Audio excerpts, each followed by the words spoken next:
Hi, lockdown ടൈമിൽ ഏറ്റവും കൂടുതൽ ഫേമസ് ആയിരുന്ന ചക്കക്കുരു ഷേക്ക് തയ്യാറാക്കുന്നത് എങ്ങനെയെന്ന് കണ്ടാലോ.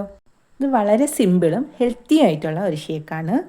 ആദ്യം ഇത് നന്നായിട്ട് കഴുകി വൃത്തിയാക്കിയതിന് ശേഷം ഇതിൻ്റെ പുറം തൊലിയും കളഞ്ഞെടുക്കാം. ഈ ബ്രൗൺ കളർ തൊലി ഞാൻ കളയുന്നില്ല. ഇത് പെട്ടെന്ന് വേകാൻ വേണ്ടി രണ്ടായിട്ട് മുറിച്ച് നമുക്ക് വേവിക്കാൻ വയ്ക്കാം. വേവാനുള്ള വെള്ളം കൂടെ ഒഴിച്ചു കൊടുക്കാം. ലോ ഫ്ലെയിമിൽ വെച്ച് ഒരു 10-15 മിനിറ്റ് അടച്ചു വെച്ച് വേവിക്കാം. ഇത് നല്ലതുപോലെ വെന്തിട്ടുണ്ട്. ഇത് തണുക്കുന്നത് വരെ വെയിറ്റ് ചെയ്യാം. തണുത്തതിന് ശേഷം മിക്സിയുടെ ജാറിലേക്ക് മാറ്റി ഇതിൽ ഫ്ലേവറിന് വേണ്ടി 2 ഏലക്ക പൊടിച്ച് ചേർക്കുന്നുണ്ട്. മധുരത്തിന് വേണ്ടി പഞ്ചസാരയും 1 പാക്കറ്റ് ബൂസ്റ്റും തിളപ്പിച്ച് തണുപ്പിച്ച പാലും കൂടി ചേർത്ത് കൊടുക്കാം.